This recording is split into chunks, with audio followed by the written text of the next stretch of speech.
I'm Mark Hennick. This is So-Called Normal.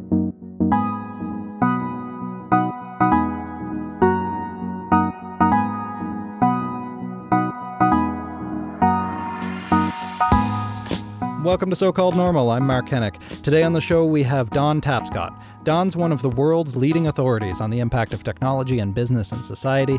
He's the author of 16 books, including Wikinomics, and most recently, with his son Alex, The Blockchain Revolution. Don's a member of the Order of Canada. He's been rated the most influential digital thinker, the second most influential management thinker in the world. He's just wrapped up his second term as Chancellor of the University of Trent University in Ontario.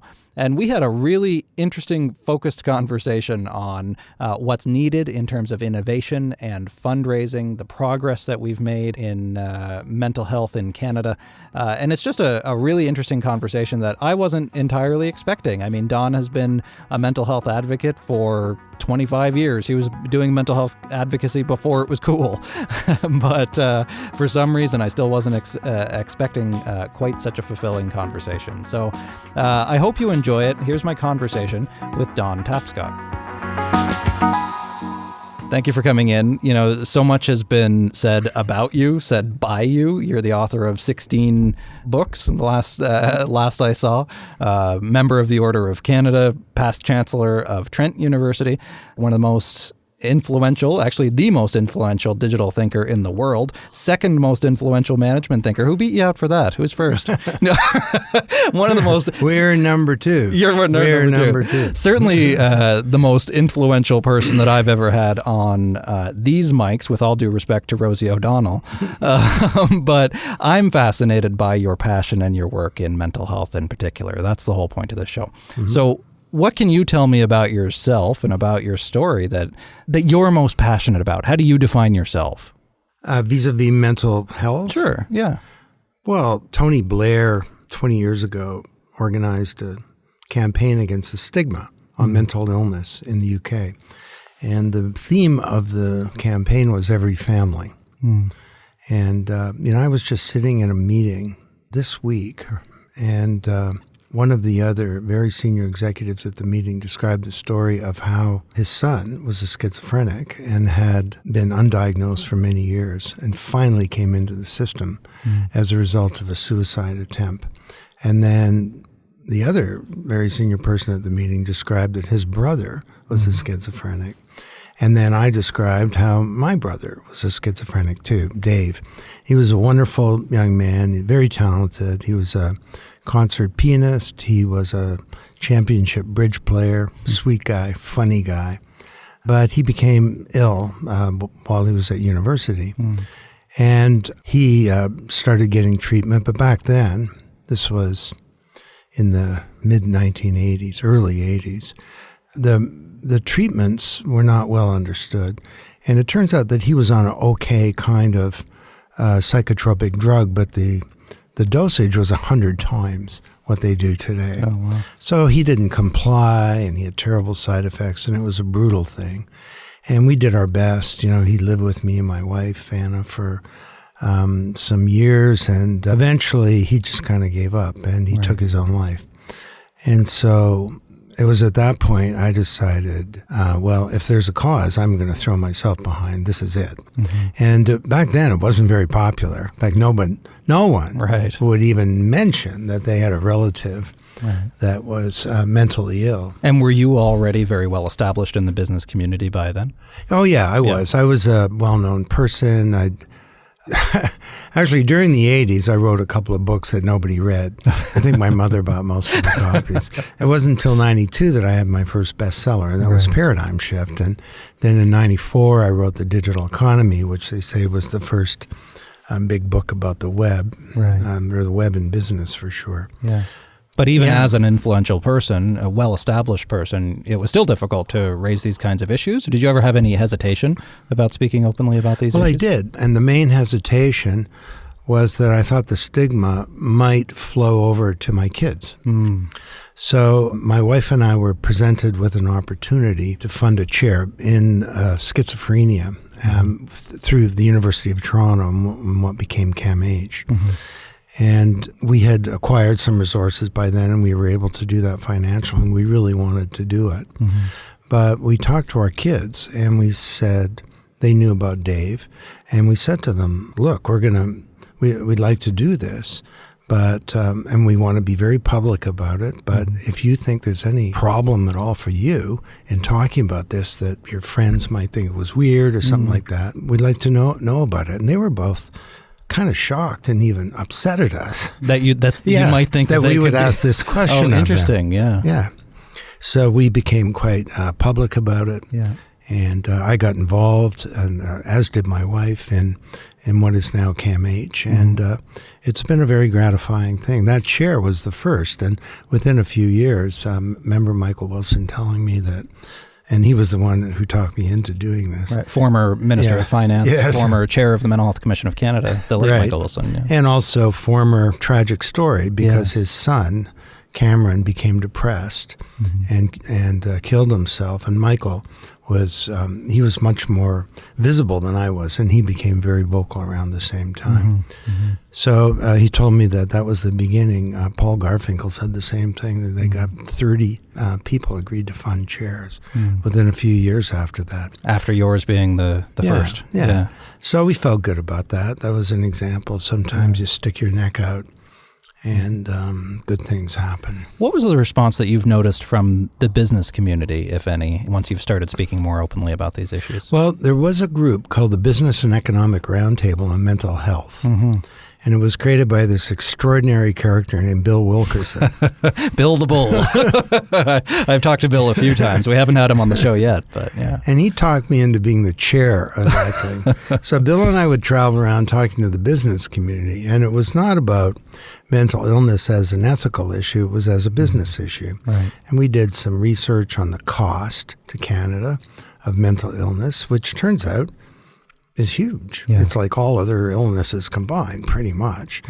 And, just many things that many problems the stigma created. So if you've had a heart attack or something and you're off work for 8 months and then you come back, everybody back then would have open arms. If you had some kind of psychiatric illness, were hospitalized or something, come back and everybody kind of be looking at you funny. Right. And the stigma is it's a very odd thing, but I'm very thankful that we're a long way from seeing it disappear, but it's certainly changed a lot over the years. Yeah, we've certainly come a long way, and I've even just noticed that in the last 10 years that the conversation is very different. Whether or not that awareness is translating into behavior change and actually translating into better services, I'm not yet sure. But these things take time. You're a futurist. You have been identified as. You've been part of this conversation for more than 20 years now. So what have you noticed that has changed since you first started opening up about these things? Well, there have been significant changes. And again, to flash back, Michael Wilson was the chair of this campaign for what is now CAMH 20 years ago or so. I was his vice chair. And our entire target was $10 million. Yeah. And it seemed like 2 years we worked at that, and we barely made it. Yeah. People wouldn't meet with us. Banks wouldn't meet with us. They'd say politely, sorry, this is just not an issue. Right. Well, and at the time, the Center for Addiction and Mental Health was used as a threat to send parents who said their kids were bad would threaten to send them to 999 Queen Street, right? I know, yeah. We've come so far. Yeah, that 999 Queen Street was like it was hell. Right. It was the worst thing that could ever happen, the worst place you could go in the world. Well, we've had, and I think it'll air before yours, but we have the current CEO of CAMH, Catherine Zahn, on the show, and talking about the wall that was built around the facility. It was called the Provincial Lunatic Asylum at the time, a wall built by their own patients to keep themselves in. Right. And now to see the facility. So, and what a happy fluke that facility and 28 acres was way out in the forest 150 years ago. Right. And now it's in prime downtown Toronto. Yeah, and actually quite a thriving neighborhood, too, around the in part hospital. Because of CAMH now, but and a lot of psychiatric institutions are out in the country, and that's not a good place for them to be, honestly. Yeah. So the fact that CAMH, the first thing they did was tear down the walls and then run the cross streets through it, and eventually, you heard from Catherine, there'll be Starbucks and retail and general office space, and there already is general residential in there, and it's becoming fully integrated with the community. Yeah. Now, your brother, was he in and out of hospital? Yes, he was. Yeah. He was in the Clark for a while, and then he ended up in Penetang, not in the forensic unit. He wasn't a violent person at all. But it was very, very difficult, the whole period. And my parents never really recovered from that. My dad, for sure, his life kind of ended, even though he lived another 20 years. It's an impossible thing, to think about losing a child. Right. This is just not the way it's supposed to go. But again, flashing forward, CAMH, they've raised well over $300 million now. It's part of a $1 billion campaign to build this extraordinary facility. So that was kind of an elliptical answer to your question. But what has changed? Well, the other really big thing that's actually changed behavior and funding is Bell, Let's Talk. George Cope did a great thing stepping up with that. And it's not some kind of philanthropy alone. It's integrated into the whole business. So yes, there's a philanthropic side, but there's an employee side. And if you're at Bell, that's going to be one of the best companies in the world for you to have a psychiatric problem, because there's a whole process and system there to deal with you. And then on the customer side as well with Bell Let's Talk, that now engages millions of people, and Clara Hughes and other big figures coming out and talking about this. Yeah. Well, and we're seeing other companies recognize the business interest as well. It was a couple of years ago, I think, that Starbucks Canada had announced a $5,000 annual psychology benefit or mental health benefit for their employees, full and part-time. Manulife, I think, came out and announced $10,000. These are huge, to talk about putting your money where your mouth is. It's great to raise awareness, but to actually give people the help that they need seems to be a good business decision. Sure, absolutely. So, yes, things have changed. I mean, you go to the CAMH campus now, there are names on buildings. Right. I can't tell you how unthinkable that was 30 years ago. To put your name on a psychiatric hospital building. Back then, I remember Michael and I, this one family, it was a very wealthy Canadian family, and the patriarch died. And in his will, he gave away tens of millions of dollars to charities. The entire family had been racked by mental illness. Right. And today they might consider giving their money to do the Brain Center or psychiatric research or CAMH or all the other organizations that are doing stuff. And they gave their money to some other cause. And we were so disheartened by that. And I remember writing, this stigma is so strong, it continues after you're dead. Right. That from the grave, you reach out and you tell people, I don't want to talk about this issue or be associated with it. So for your parents, did they, of course, to lose a child anyway is difficult, but were they forthcoming about the fact that he had died by suicide in particular? No, not initially. Yeah. And they were so devastated, they just couldn't talk about it, really. Yeah. The kids, we kind of decided, no, we're going to be open about this. Yeah. Has it cost us? I don't care, honestly. Yeah. And it probably hasn't, actually. No. If anything, people say, wow, you did the right thing. You acted with integrity. Integrity is about doing the right thing. So I'm very proud of that. It's fascinating to hear you say that it was such a struggle for a $10 million goal when fairly recently another Toronto hospital that isn't even a psychiatric hospital received a $10 million donation from a single donor. Yeah, just over the transom probably just came in. Or CAMH itself recently received a $100 million donation. So it seems very popular in some ways now to put your names on the buildings or to donate to mental health causes in particular.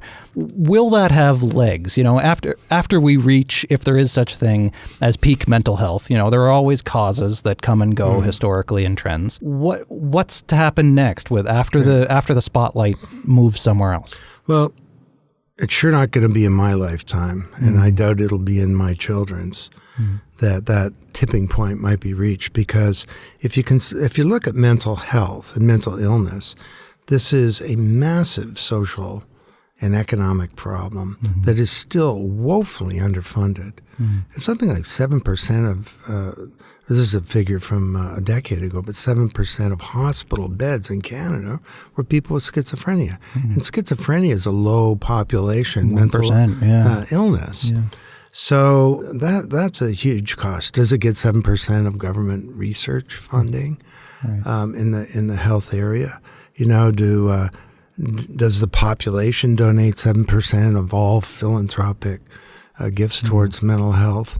Or 7% of Canadians view this as their main thing. So, and that's just the hospital beds. Mental illness as a problem affects a much greater part of the population. Right. And depending, whose numbers you believe, and some people think that, a third of all people are going to come into the system at some point, needing some kind of help or treatment. Yeah. So we have a long way to go. The other thing I'd say is that there have been very exciting developments in treatment, and I'm sure you talked to Catherine Zahn about those. First episode clinics. You catch a young person on their first psychotic episode, and your chances that person's going to live an okay, productive, and almost normal life are hugely higher than if you catch them after they've been at it a couple of years. Yeah. And of course, when they've been sick for a couple of years, chances are they're going to get into some kind of self-medication with drugs and stuff like that. And this intersects with the opioid crisis and all kinds of other things. So that's a really huge thing. And we have the treatments have advanced a lot. But in many ways, we still have a long way to go. Yeah. I mean, I won't say we're nowhere, but many of the drugs that we're currently using today, and again, I'm not an expert, this is what the experts tell me, are just derivatives of the same psychotropic drugs that we had back in the late 50s. Yeah. In many respects, drug companies have stopped making or researching new psychiatric drugs for the reason that you're saying. Many of them are losing their patents, so they're not as profitable anymore. Right. And I think ketamine has been reinvigorating that in some respects, that the companies have been looking into that. But where do you think, as a philanthropist, as an investor, where makes the most sense, the most bang for your buck? Healthcare fundraising as an industry is notoriously inefficient in many ways. Event-based fundraising, not necessarily getting the money to where it can make the most difference. You've been an active investor and philanthropist in this respect, so where do you think is the most bang for your buck in supporting development in mental health? Well, first of all, we're not one of these people who we're going to give you some money, but we, who have no real expertise or knowledge about the science, are going to tell you how you got to spend it. Right. I don't think that's right. Yeah. And people should give money to an organization like CAMH, and then they should let the experts decide fundamentally how it's going to be used. Now, within that, everybody's got some personal interests. Right. And so we were approached around the idea of supporting the epigenetics lab. So the Tapscott Chair in Schizophrenia is a chair with an epigeneticist. And this holds a lot of potential. That we all know that genes are at the root of a lot of this, most of it, probably. I used to be a big believer in the nurture side of the nature-nurture debate, but now, schizophrenia, it's like this has to do with genetic composition. And then fundamentally, it's not that your mom didn't like you or treated you bad or something like that. But that's the whole idea of epigenetics too, and that very much seems to be where the science has moved. This idea that there probably is a genetic underpinning, but then your environment plays a big role in that. And that's the epigenetic layer that's, if you like, around a gene, and this is protein. And so depending on how that protein interacts with the gene, it can affect the outcome. And cause symptoms or illness and so on. But when you're talking about protein, you're talking about chemistry. So there is a potential here that we can just ultimately take a pill and fix the chemistry, and that changes the way the gene plays out and interacts. So we're very happy that our modest donation kind of went into that area.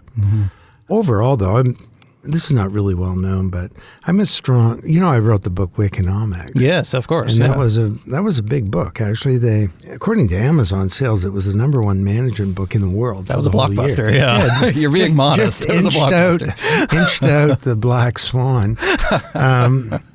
But that book was about collaboration. And I have some very strong views that I will say to everyone. And seeing as we're talking, I'll say them here about changing the whole paradigm in how we do research. Like right now, it's still a very individualist and competitive kind of thing. Where, I'm a granting agency. I'm interested in doing this kind of work. I put it out to an RFP or something to a bunch of bidders, and they all bid on it, and they don't, whatever you do, don't collaborate on the bid. Right. And then one group wins it, and they do the research, and they don't collaborate with anybody else. And then they create the results, and they're all proprietary. And then ultimately the results may get shared by some kind of publication that's a private publication that sells right back to the same university where these people came from. I mean, what's wrong with this model? Basically everything. Well, and especially if there have been recipients of public funding, which in Canada, chances they have been at various points along the way. Right. Why shouldn't that information be available then freely? So why is it that there haven't been huge breakthroughs since the 50s? Now, some researchers might dispute that, and that's fair enough, but we don't have a cure, if you like. We don't. And we're still dealing with symptoms. We're not dealing with underlying cause. Why is that? Is the brain just too hard to understand? Well, maybe our research model is wrong. In all kinds of industries, we're cooperating together and placing key data in a commons. So you mentioned the pharmaceutical industry. They can no longer continue this existing model where you spend $10 billion on a clinical trial and then you take it to market and you have a patent on it for a few years and then you lose the patent. So it makes sense for the pharmaceutical industry to share clinical trial data in all kinds of areas. Now, unthinkable. Why would they do that? Isn't that our competitive differentiation? Well, no, because experience in other industries shows that you can compete on a different level. Like in the case of pharmaceuticals, you compete on customization or delivery systems or marketing or services or integration or packaging, all kinds of other things. And this has happened in many industries. Yeah, in the way that Tesla, I think, has made the news about this a lot for installing fueling stations or charging stations and making their technology free to others because that increases the rising tide lifts all boats. Exactly. Yeah. In the computer industry back then, in the 70s, every computer company competed on the basis of their proprietary operating platform. Once you bought Digital Equipment Corporation or IBM or Hewlett-Packard or something, you were locked into that platform. We used to call it the hotel proprietary. You can check out any time you like, but you can never leave, because the cost of porting your software to some other environment was prohibitive. It was called doing a conversion. You're too young to know that is one of the most hated words in the entire technical world. You never want to have to do a conversion. Right. So now they all share a common operating system, Linux, and they compete on a higher level, which turns out is more profitable and which also generates better value for customers. So I would argue, let's rethink our research model. And there's some great researchers at CAMH who have sort of embraced that idea, are arguing that we need to be sharing data, we need to open up research. And to me, that's how you create a really globally competitive research lab. It's not just by having the best people or the best equipment or something like that, but by having the best model that's going to not just maybe come up with some breakthroughs, but it's going to change the whole game. What can government do from a regulatory and funding perspective to really introduce some life, some innovation into healthcare, specifically mental health care? Well, if I were king of the world, I'd say, you want to get funding to do research, you're going to have to share your data. And you're going to have to cooperate with others. And that as governments, we get to drive that change in the paradigm. Right. Now, healthcare in Canada, of course, is a provincial jurisdiction, but the federal government holds the purse strings. Is there a way that financial incentives or mechanisms, strings that could be attached from that perspective in order to sway those kinds of Well, decisions. I think we're beyond my pay grade here. We're talking about how to make this happen. Right. But, the main mechanism is we want to see evidence. We want to see your game plan for sharing data and for sharing the research. Right. And the people who have the best model of collaboration are the ones that are going to get the funding. Right. Or else we'll share the funding. Yeah, well, so this is it. Then, does a private environment encourage more competition, or is that an urban legend? Is that a myth? If healthcare or parts of this enterprise were privatized in Canada, would that encourage more? No. You said, would that help with more competition? Competition is the fundamental problem here. Interesting. Right. People who have knowledge in a critical area of human endeavor should be sharing that knowledge. Right. They shouldn't be competing. Yeah. It's almost unethical if you think about it. I'm sure 100 years from now we'll look back on this period and think, how weird was that?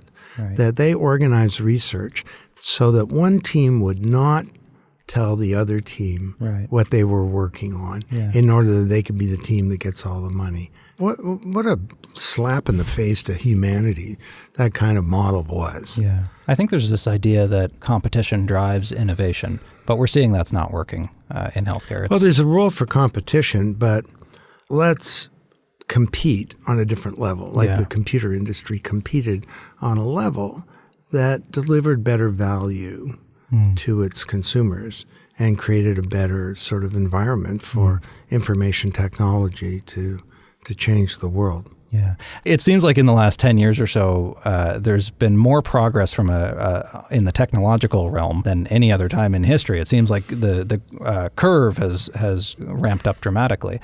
How can we take some of that progress, innovation, profitability, if that's what it takes, whatever, how can we transport that into other areas of society, of development, of healthcare, of understanding the brain better, for example? Well, oddly, many of these technologies may not be contributing to a more healthy environment for people and their brain development as young people. Silicon Valley in particular has terrible mental health, according to everybody who's ever been there. Yeah. Well, also, and this is a very controversial area. I don't know if you know, but it was 1997. I wrote a book called Growing Up Digital. And I did that because I noticed how my own children were effortlessly able to use all this sophisticated technology. And at first I thought, my children are prodigies. Right. And then I noticed that all their friends were like them. So I started working with 300 kids and I wrote this book. And it was a big book. And it's some of the vernacular that we talk about today, the digital divide, the net generation, and so on. Generation lap, I call it, rather than gap. First time in history when young people are an authority about something really important. And I was an authority on model trains when I was 11. And they didn't even have to go to the stacks in the library. The 11-year-old at the breakfast table is an authority on this digital thing that's changing every institution in society. Yeah. So, and I was pretty bullish on it. And everyone was saying, oh, kids are net addicted, glued to the screen, they're going to lose their social skills. The internet is eating the neocortex today, of young people today, says Robert Blind, the Sibling Society. Guy wrote a book called The Dumbest Generation. And so I got into a big debate. That particular guy, I can't even remember his name. I probably wiped it out. So traumatic for you. I must have debated him 10 times. Yeah. And I've debated lots of people. Sure. He was a pretty easy one to defeat. If he's listening. Yeah. No, but because, how do we measure dumb? Right. IQ. Yeah. And actually, it's a standardized measure, but the raw data, it's been going up year over year. And it's never been harder to get into the best universities, and more kids graduate than ever before. Kids don't give a damn, right? Actually, youth volunteering has been rising year over year for 20 years. Right. So these kids are a bunch of criminals and bullies. Actually, half of them are bullies. The other half are being bullied. Right. Except youth crime has been dropping year over year for 25 years. Steven Pinker talking about how we actually live in a less violent world than we've ever lived in history. That's right. So there was a lot of mythology around this whole thing of kids and technology.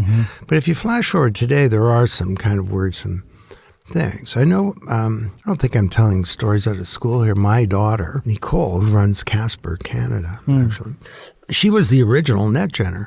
All of this work, this entire body of knowledge Ended up in millions of dollars of research projects and TV shows and, all kinds of people talking about this. It was started with her.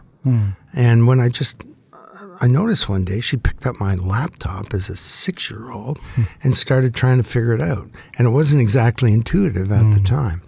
But her children today, she has a 2-year-old and a 5-month-old, they don't use screens, and she doesn't want them near screens for a little while. And she thinks, a young kid, they need to be kissed a lot and talked to and hugged and learn how to throw a ball and hug a puppy and run around and jump up and down and have books read and develop an interest in books. And I think her instincts are probably right about that.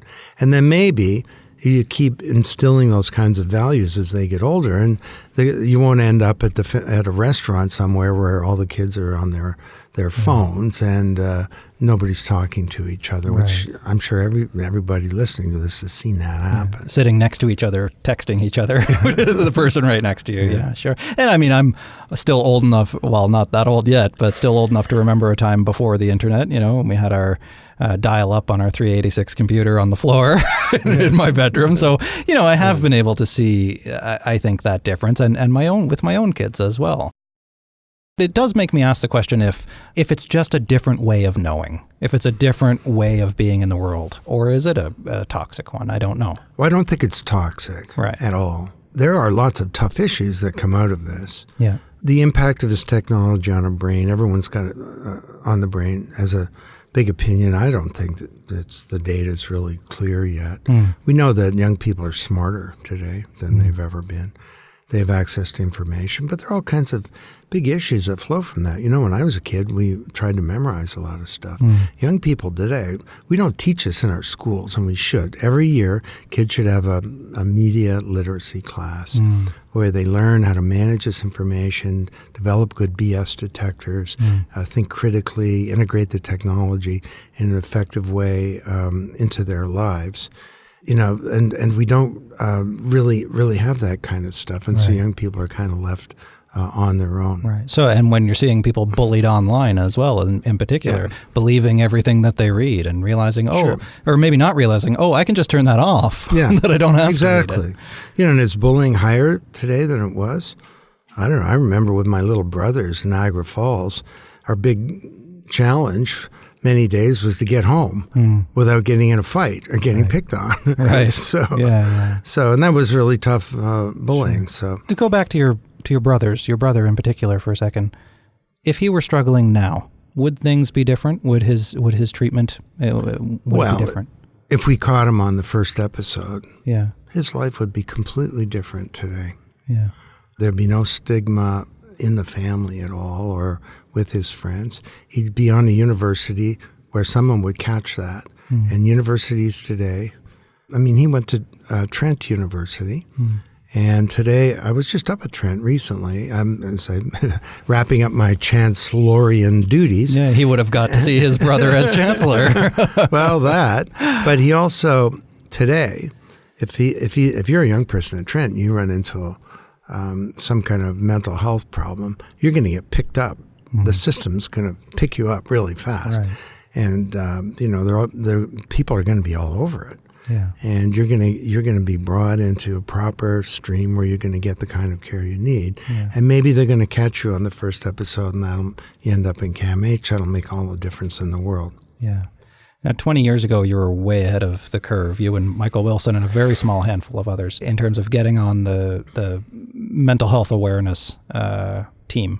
Where are we going to be in 20 years? 20 years from now? What's your prognostication on where we're going to be in mental health in 20 years? Well, I don't know. I'm not really a futurist, actually. Oh, interesting. In fact, I think the future is not something to be predicted. It's sort of something to be achieved. Well, what do you want us to have achieved? I would like to see a future achieved where the paradigm in research changes so that we move towards a fully collaborative model. And all the great minds and great institutions working on the brain are coming together collectively to solve these big problems. Again, I'm not a psychiatric researcher, but I have little doubt that if that fundamental change occurred over a 20-year period, we'd see some really big breakthroughs. Because we're capable of doing lots of things as a species. We just need to get the model right so that true collective genius can come forward. Don Tapscott, thank you so much for coming in and chatting with us today. It's been a pleasure. Yeah, my pleasure too. Okay, that's it. That's my conversation with Don Tapscott. Don is the author. His most recent book is Blockchain Revolution: How the Technology Behind Bitcoin and Other Cryptocurrencies is Changing the World. So we didn't get a chance to talk about Bitcoin or cryptocurrency or blockchain. I'm not ashamed to admit, as I said to Don off mic, that I have no idea what any of that stuff means. However, I think there's a whole other interesting conversation that we could be having about that. And in particular about how the rapid rate of change, as you would have heard in the interview, has also been impacting mental health. I didn't mention at the top of the show, but you would have heard in the conversation as well that Don and his wife also endowed the Tapscott Chair in Schizophrenia Studies that has been really making some incredible advancements in mental health care in Canada. So I hope to tell you more about that as well, and hopefully we can get some more people on to talk about that. I hope you enjoyed the show today. If you did, or even if you didn't, go subscribe anyway, so that way you can either get more of what you like or give us more chances to find what you like. These conversations have been an incredible education for me, and I hope that they've been helpful for you as well. So head over to Apple Podcast and subscribe, leave us a rating, share the show with your networks, and let us know what you like and what you want to hear more of. You can get to me on Twitter, Facebook, YouTube, Instagram, Tumblr, LinkedIn, whatever. I'm on everything.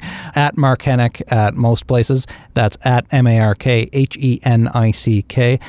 Or you can head over to markhennick.com and find more information about me there. Don't forget to follow all of those accounts, and you can get new episodes every single week, every single Monday, on the diverse range of people that we talk to on this show, just trying to figure out what it means to be so-called normal. I also want to thank all the people that we have helping out on the show here at E1, Adrian and Kimberly, my great editor Dave for putting the shows together. None of this would be possible without any of them, and thank you especially for listening right to the very end of the episode, which I knew that you did. So I'll talk to you again next week. Thanks so much. This has been So-Called Normal. I'm Mark Hennick.